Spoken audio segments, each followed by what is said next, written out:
Hi there, friend. My name is John Werner. I used to be a part of the largest cult in the United States. After studying the Bible, Christian history, and ministry, I set my sights on confronting the problematic nature of white evangelicalism in the United States. In 2019, I published my first book as a first step in addressing the subtle issues of this complex system. This podcast will continue that work under the same title. Welcome to The Cult of Christianity.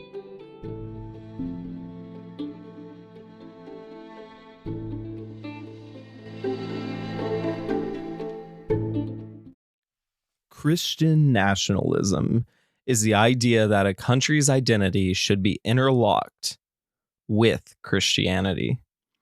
People who advocate for Christian nationalism think that their country should promote or even enforce Christian beliefs and values via the law and cultural rhetoric. But before we explore this buzzy terminology, I don't want to just explore the combo of Christian nationalism. I kind of want to explore nationalism on its own.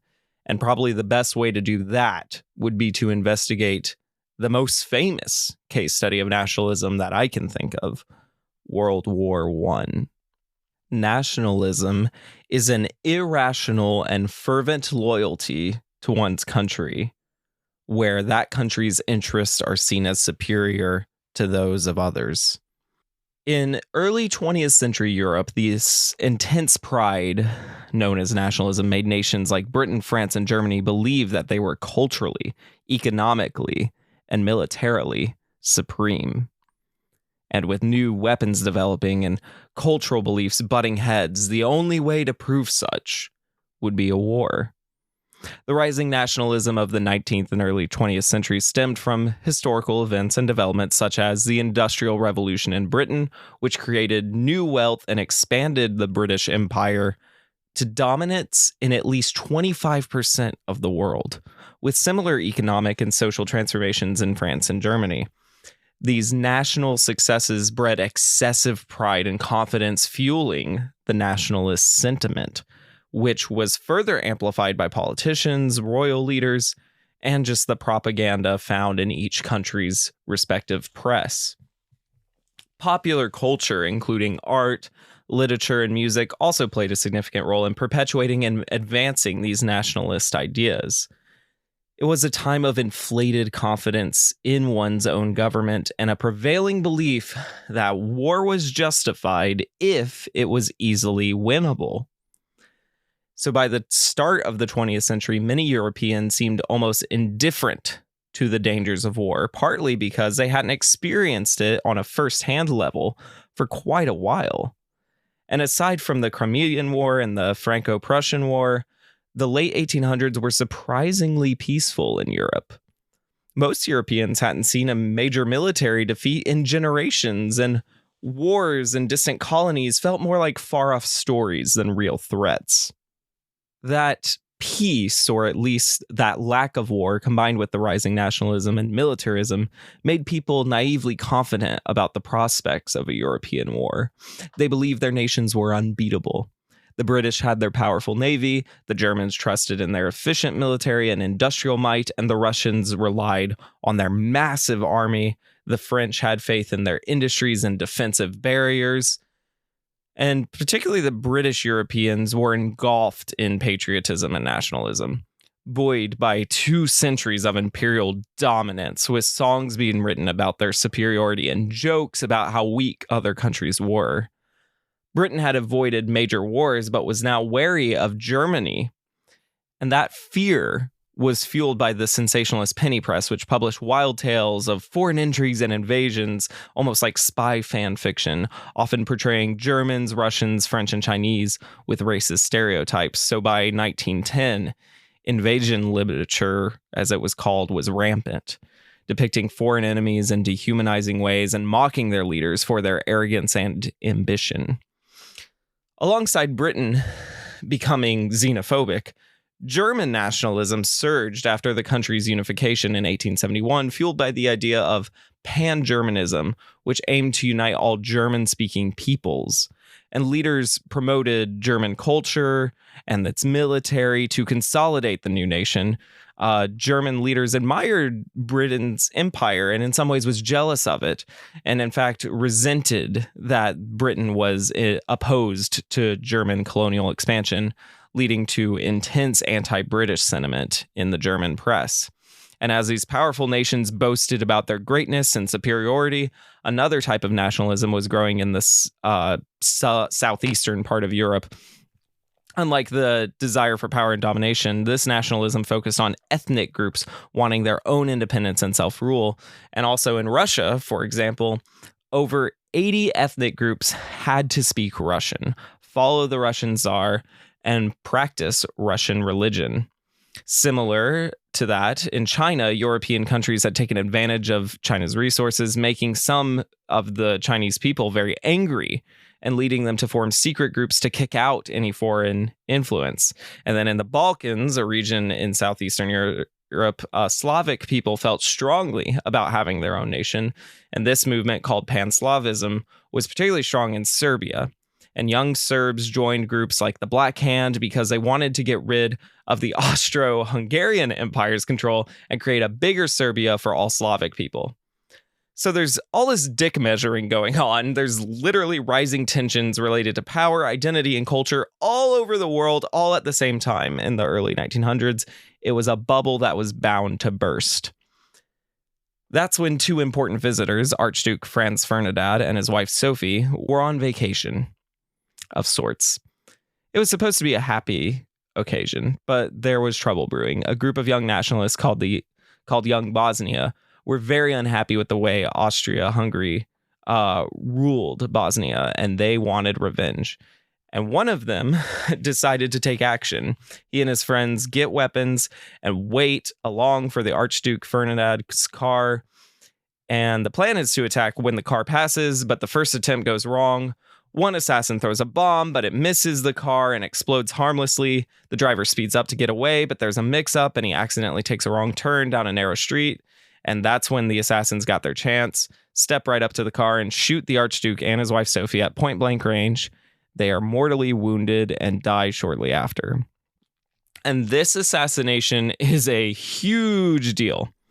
It's just the spark that ignites a fire. Countries blame each other. Everyone thinks it's different spies. There's alliances that start to clash. And pretty soon, all of Europe is at war in what we now call World War I. The lesson from World War I is that nationalism is bad for the health of one's own country and just bad for the world. If you indulge it enough, you will strike and commit atrocities unfathomable when more level-headedness is what's needed. But the lesson from World War II is that nationalism dies hard, because in the aftermath of World War I, the Treaty of Versailles imposes severe constraints to Germany, and it ignites even more intense nationalist fervor as Germans feel singled out after World War I, like they were somehow to blame for all of this. And that's the environment where Adolf Hitler enters, the charismatic demigod who exploits the simmering discontent among Germans to ascend to unspeakable power. With the rise of the Nazi Party, Hitler's fervent nationalism found its full expression, fueled by belief in German racial superiority and a hunger for territorial expansion.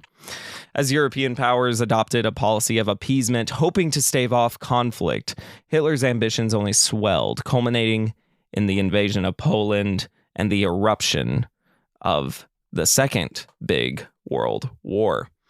But has the nationalist tendencies of these empires and these countries really waned in the modern era? We haven't had war on that kind of global scale since those two explosions of humanity, or lack thereof.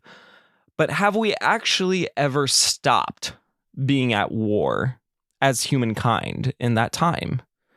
Well, globally speaking, no, we haven't. There's no single cause of war, of course. There's always a lot of factors, a lot of history. There's different narratives and propaganda, and also trauma and pain and a desire for justice, usually on both sides of every conflict. But there's also usually one side that's a bit more on defense and the other side's a bit more on offense. Obviously, it would be great if war would just end, but no one agrees on what global peace would even look like. Do you have to end currency, borders, immigration laws? Or do you need more independence, more isolated communities, more borders, and stricter guidelines and identities? The bottom line is we don't agree and we don't know how to live in a global society. In fact, all credible research shows that it's impossible, sociologically speaking. We can't all get along as 7 billion people. In fact, anything over 150 people is more than we can handle as far as managing relationships and building community. But too bad for us. We aren't going back to villages anytime soon. So we have to work within the systems we are presented in our lives, or we could work to tear them down. Either way, violence, unrest, and war seem so inevitable. And mitigating harm is not simple, but we do know that nationalism is never the answer. Yet, we are likely the country with the most nationalist sentiment in 2024, at least when it comes to the number of people. Obviously, places like Russia and North Korea are necessarily nationalist due to their dictators, and would be more nationalist by percentage. But the United States is weird because our nationalism isn't really about the United States. We don't tout that the United States has the best people, and nationalists don't tout that either. And it's not necessarily that we unilaterally believe our country is superior to every other country in every other category. Our nationalism isn't embraced by every citizen, maybe even most citizens, and it's certainly not embraced by every member of the government.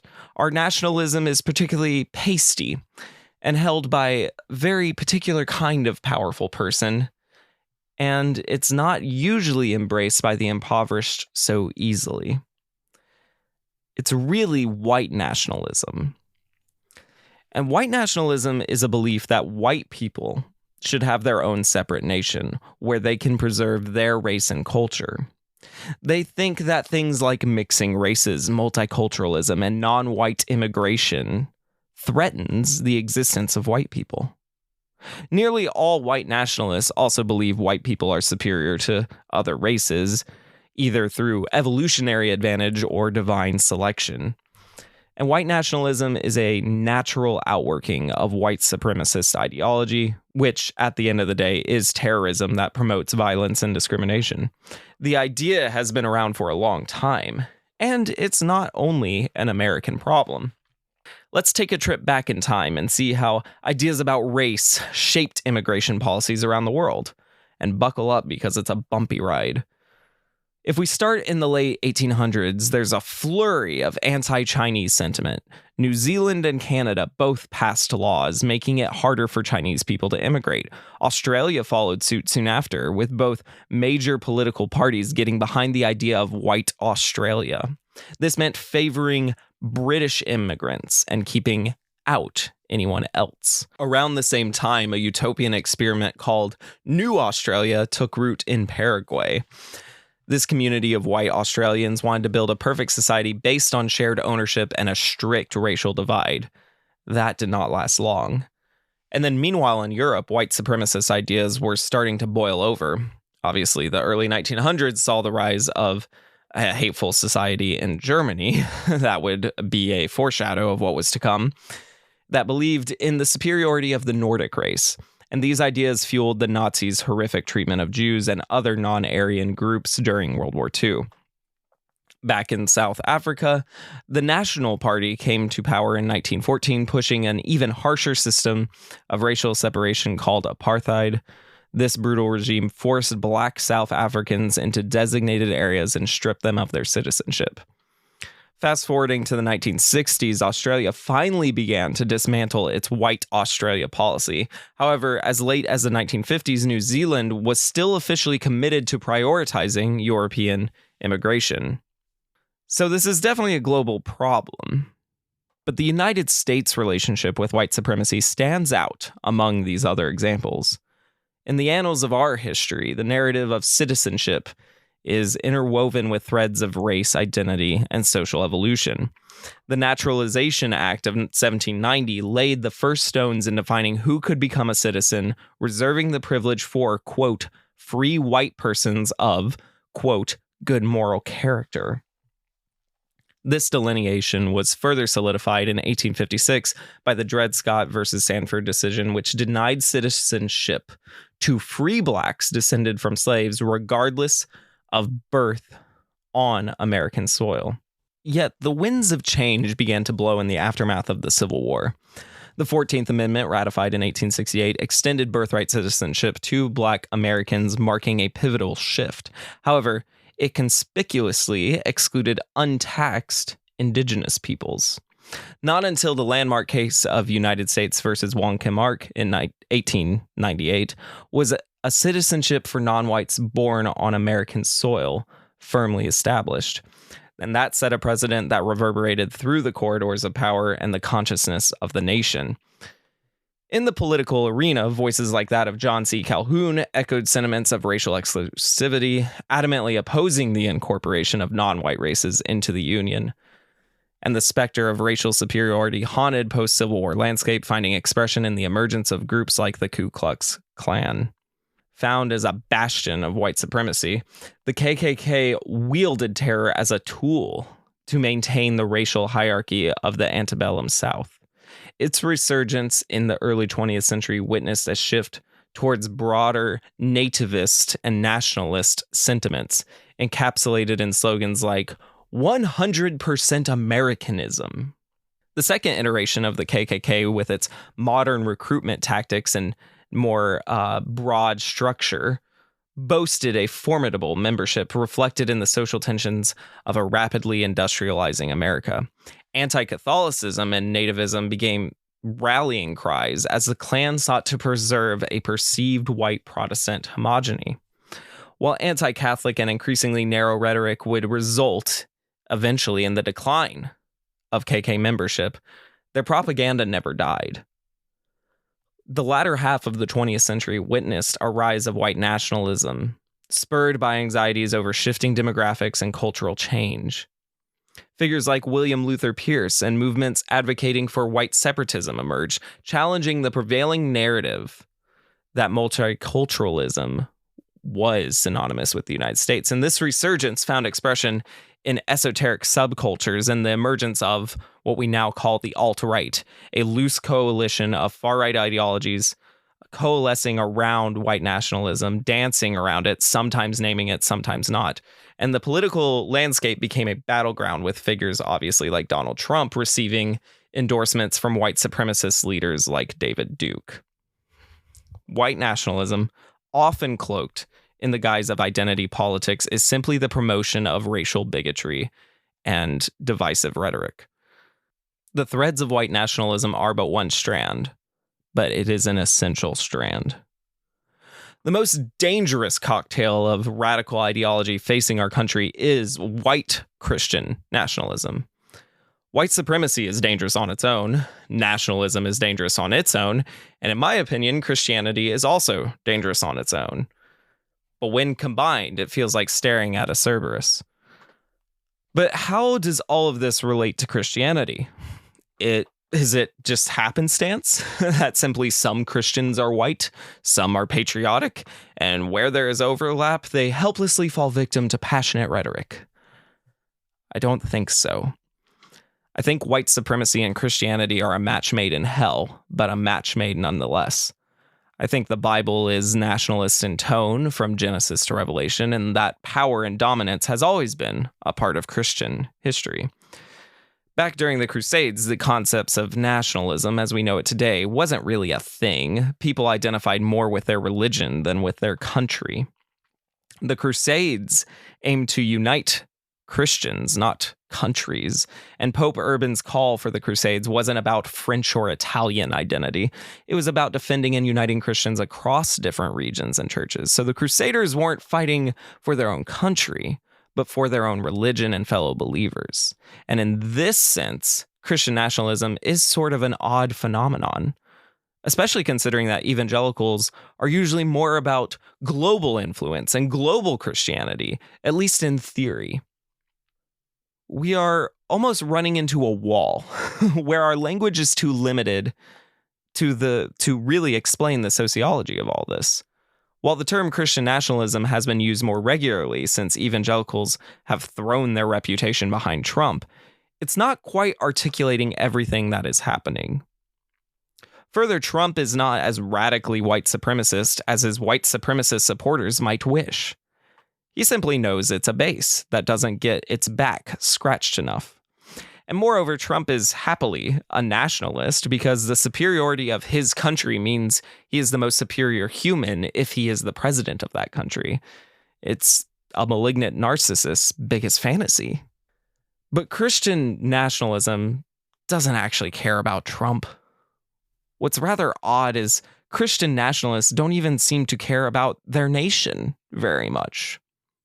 These folks aren't saying that their black neighbor or liberal coworker is superior to other individuals in other countries. In fact, if you listen to their rhetoric, they hate their fellow Americans more than figures like Putin. They want a certain kind of power, and they'll let half the country suffer in order to obtain it. Because what Christian nationalists want isn't a dominant country. They want to dominate the country. Christian nationalists want the government to support Christianity as the superior religion. There are some disagreements as to whether they want to see this by force, coercion, or just having the government butt out and let them run their people the way they want. But what's not up for debate is that they do want Christian symbols on public property. They want time dedicated for prayer in public schools. They see government funding for religious nonprofits as essential. They advocate for teaching a Christian perspective of history in schools, especially whitewashing the Christian rhetoric used to justify native genocide, slavery of Africans, and suppression of civil rights. They are banning abortion and now birth control state by state and seeking to restrict any non-Christian immigration. They advocate for unreasonable and downright hateful policing of queer people and other minorities. And Christian nationalism isn't new, obviously. Ireland linked its national identity with Roman Catholicism until the late 20th century. Korean Christians tied their national identity to Christianity during the fight for independence from Japan. In modern times, Hungary's prime minister included Christianity in the country's constitution and passed laws based on Christian values.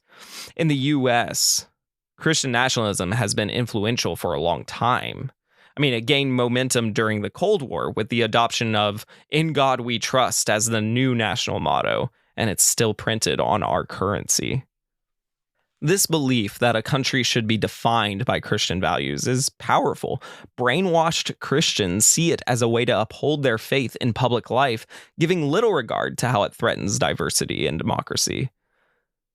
This only works when coupled with persecution narratives, martyrdom complexes, and a belief that if you choose to follow Jesus, the world will hate you. This is the ideology that can delude you into believing the power Christians have is somehow a sacrifice. It's somehow noble for Christians to radicalize and find themselves on top of a pile of bodies that they burned while spreading good news.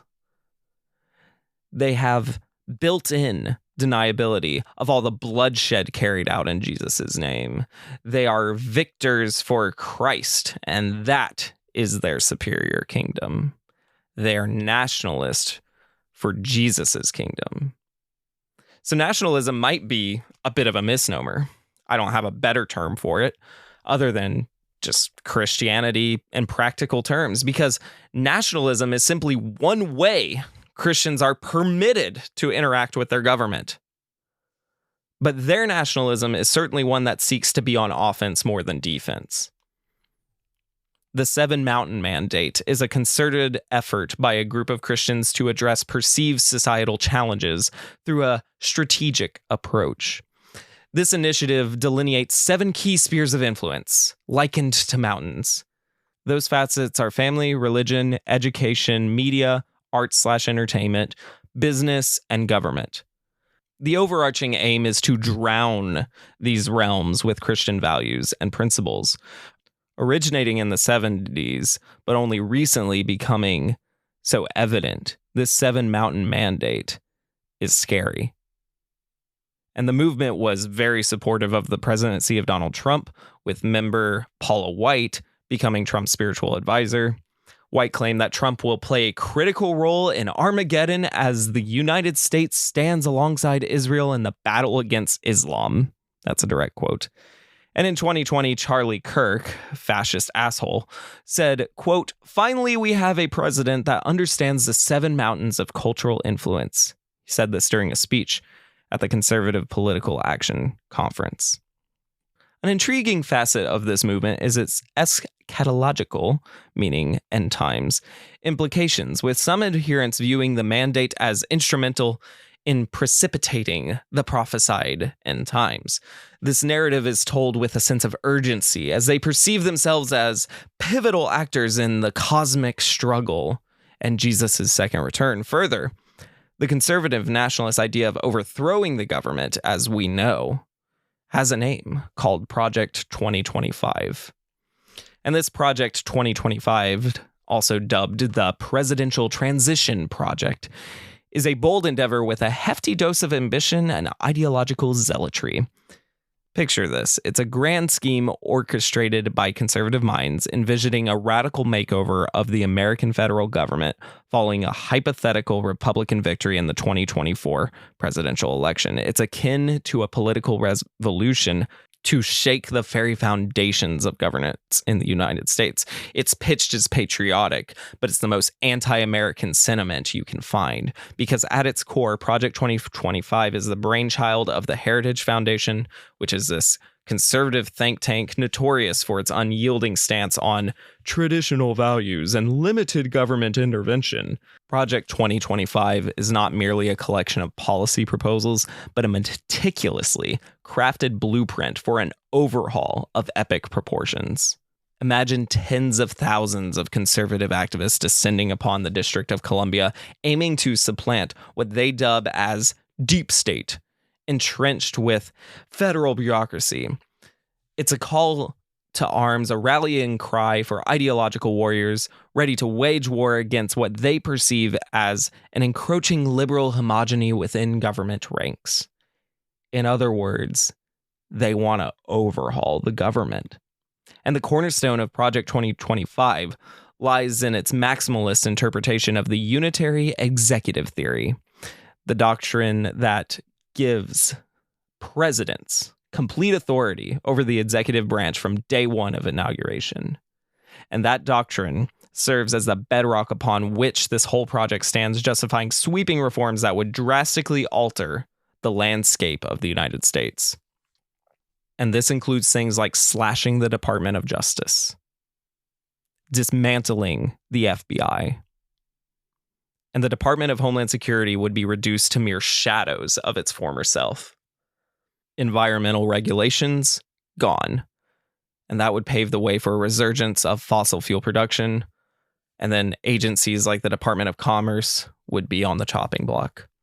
But it doesn't stop there. Project 2025 sets its sight on education, advocating for the abolition of the Department of Education, hoping to shift to school choice and parental rights, is how they frame it.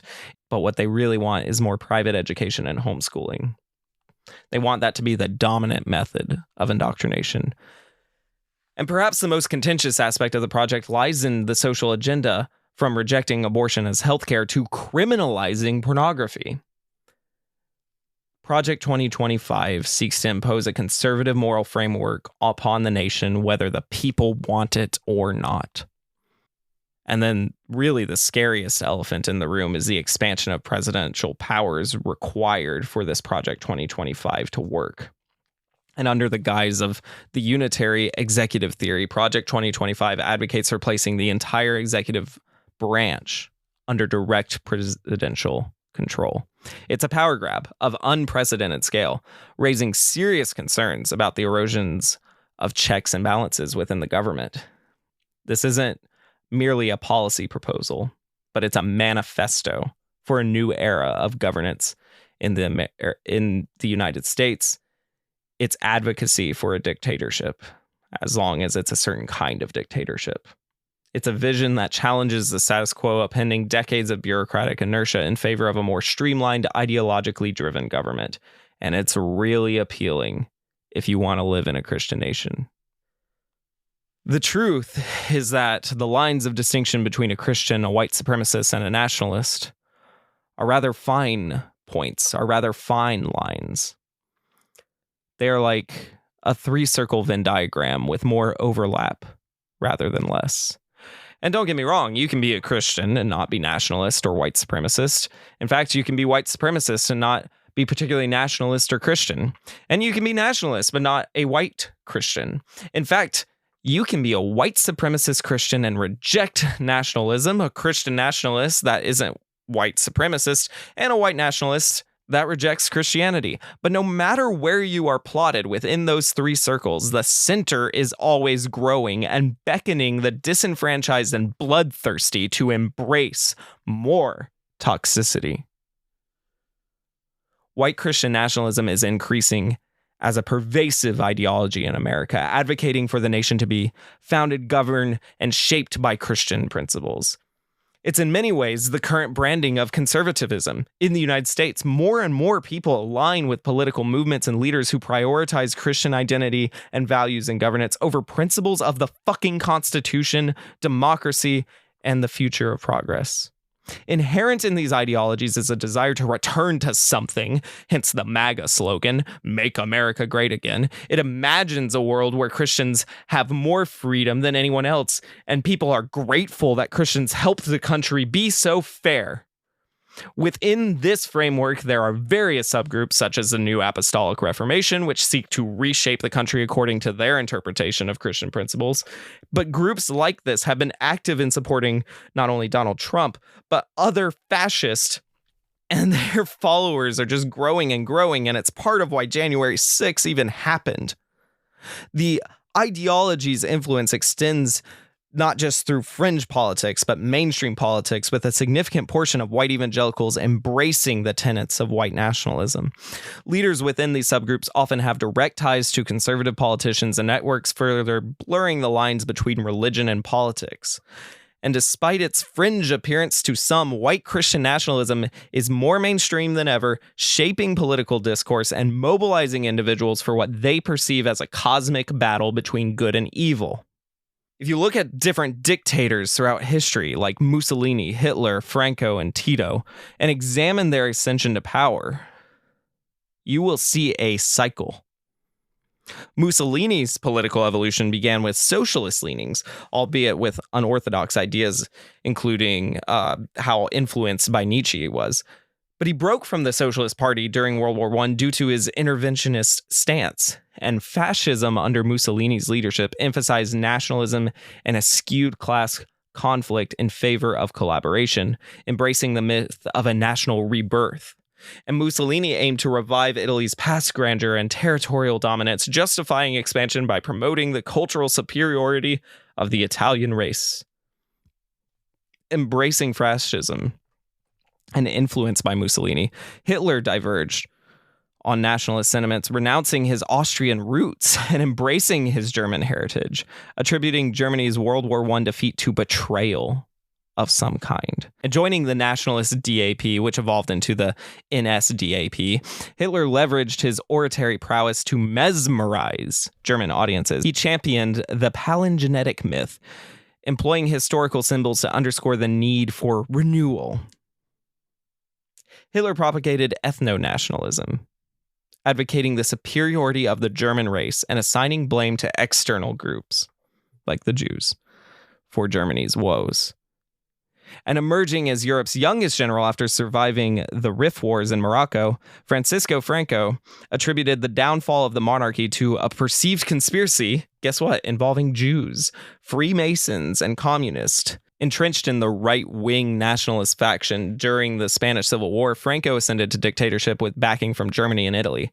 While aligning with certain facets of fascism, Franco's governments primarily espoused conservative anti-revolutionary principles, prioritizing unity across Spain. And then Tito, originally Josip Broz, emerged as a prominent communist figure in Yugoslavia, championing Yugoslavian nationalism throughout his leadership. Leading the Communist Party of Yugoslavia, he spearheaded the effective resistance against Axis forces in World War II.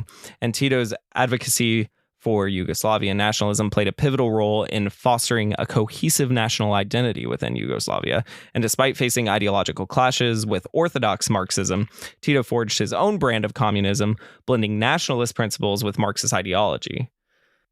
And a look at those four dictators alone underscores their deep entanglement with nationalism for sure. White nationalism offers crucial insights into their strategies for amassing and consolidating power. It's not the sole factor behind their success. It's not like they became nationalists and then were instantly dictators. Violence and electoral manipulation were also key tools employed by all four dictators to suppress opposition and secure their rule. Mussolini and Hitler, sharing an embrace of fascism, utilized nationalism differently, with both invoking racist myths to spearhead a revolutionary overthrow of the old order in pursuit of national rejuvenation.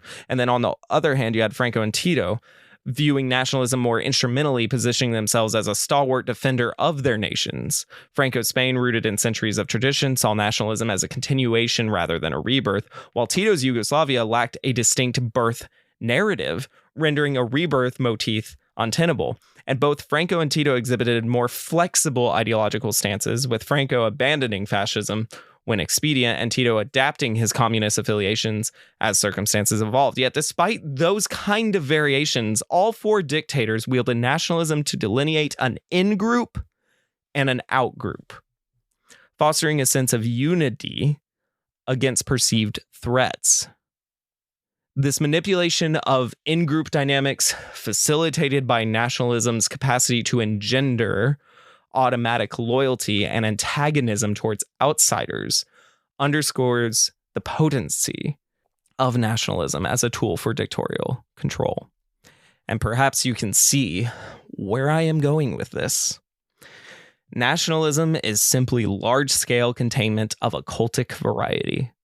Now, you can accuse me of confirmation bias if you'd like, but I am not the only expert who sees coercive control as a spectrum. On the small scale, domestic violence uses coercion to maintain power dynamics, but so do totalitarian governments. Cults are those weird things in the middle, where groups make their own mini-nations, or you could also put it as a large-scale dysfunctional family. But the tactic of divide and conquer, more often rhetorically stated unite and conquer, is a tale as old as time.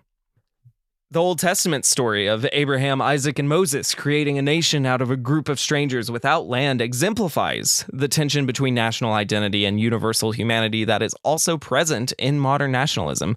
Moses gave his people customs and ceremonies that were different from other nations to prevent them from blending in. The Hebrew Bible also reaffirms the idea of the people as a nation. And while the New Testament offers a broader range of acceptability to be God's people, there's still a prevailing narrative that you are either in the in-group with God or you are not. Christian nationalism, as its own identity, is certainly more Christian than nationalist, in that it would still prefer a Haitian homophobic pastor as a brother than their godless communist queer neighbor. It's not about the nation, it's about the religion. But you will still see American flags on stage at many churches. You'll have church events that go harder on the 4th of July than they do on Christmas. You'll see insane pockets of believers bringing their Trump Bibles with them on Sunday. You see, the myth that we are a Christian nation is a powerful lie. And the fact that we're a Christian nation, it's just contradicted by history, evidence, logic.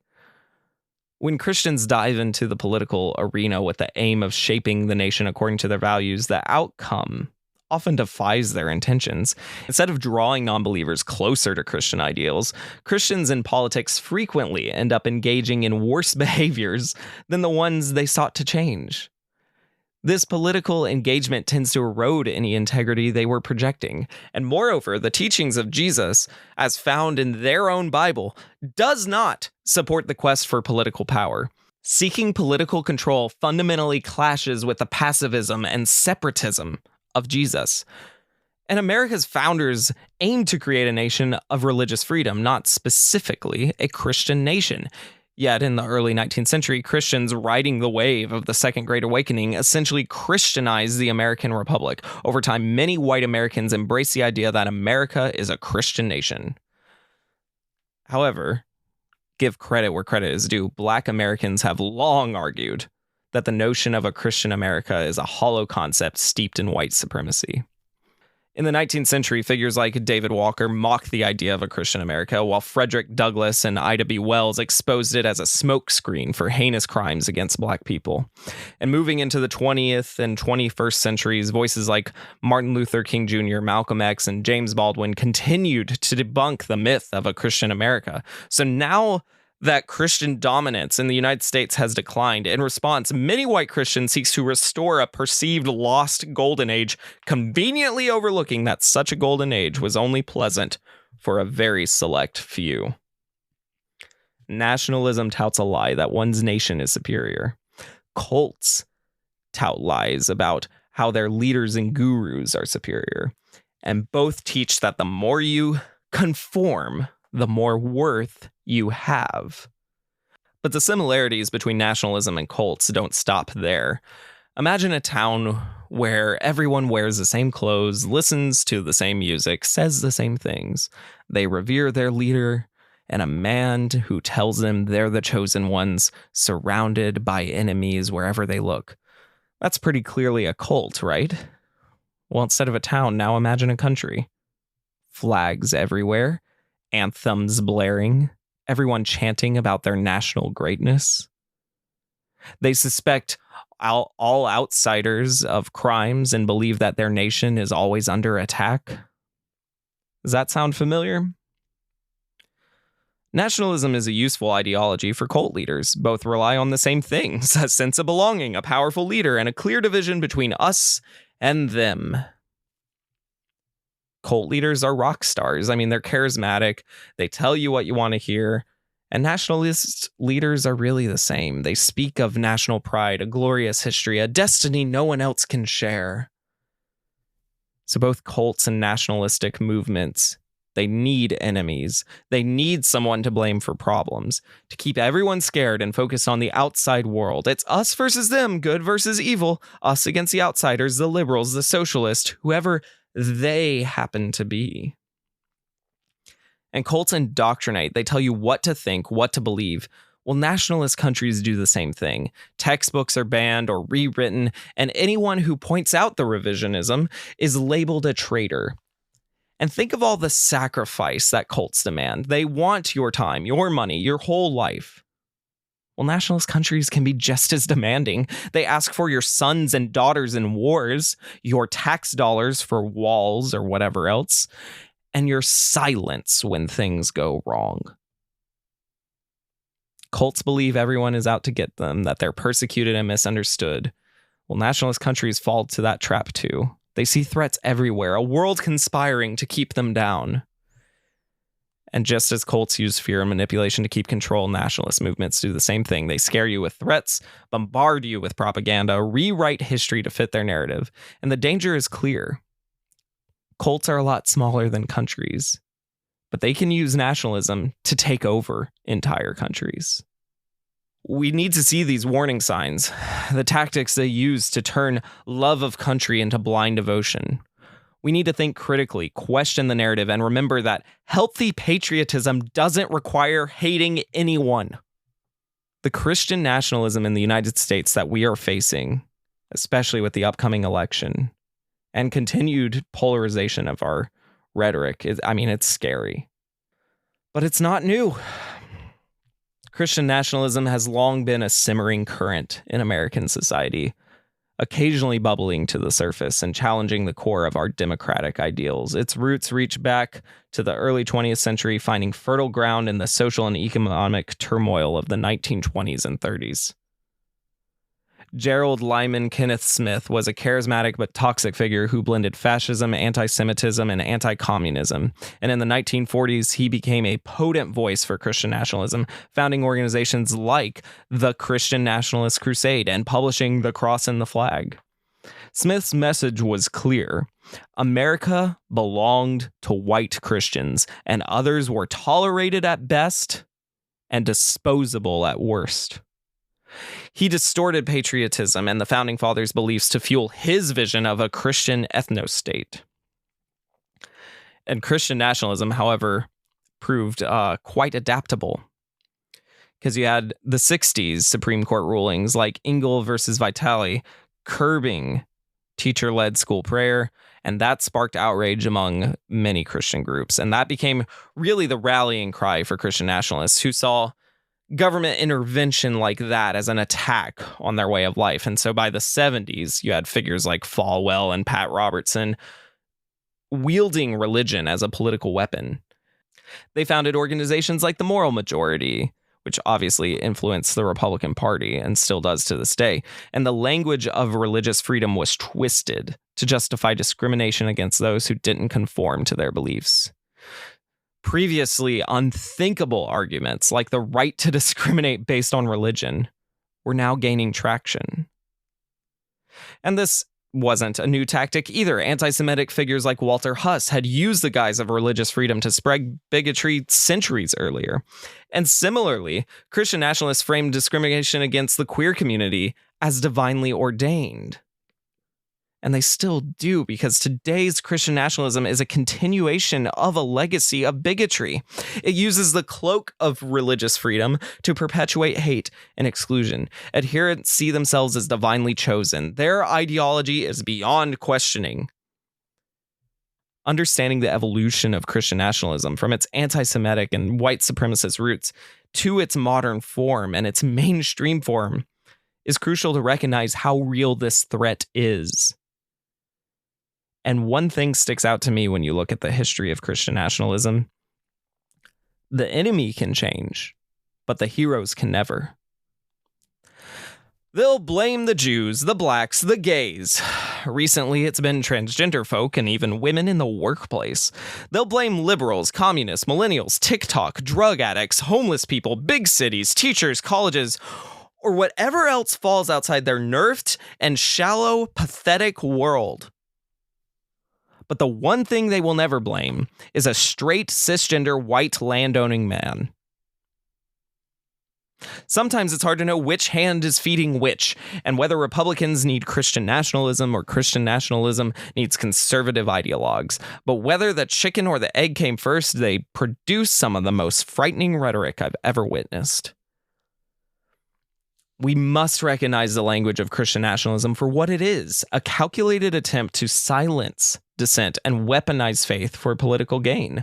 A true democracy thrives on the open exchange of ideas, not the subjugation of them.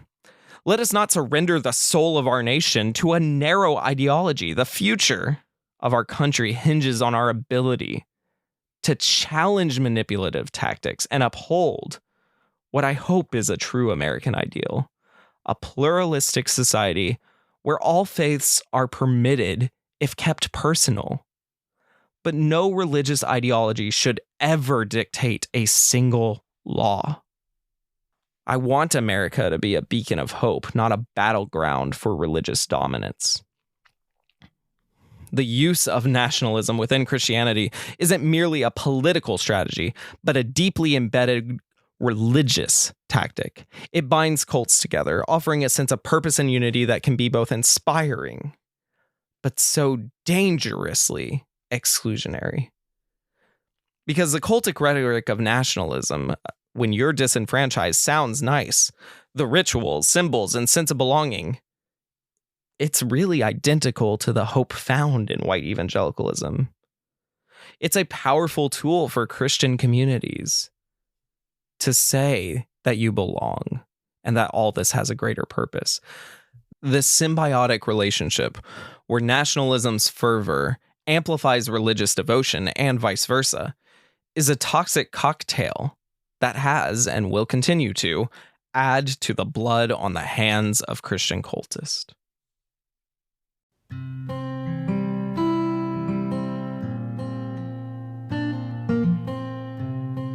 This is the final season of the Cult of Christianity, but this is not the last time I will be investigating religions and cults. If you'd like to continue to follow my work, go to jverner.com or follow my Substack at johnverner.substack.com. You can also continue to support my work by going to thecultofchristianity.com and subscribing for a giant backlog of bonus content and stay up to date when my next big project releases. Thank you for listening, subscribing, sharing, reviewing, and as always, keep love in your life, hope in your heart, and searching in your soul.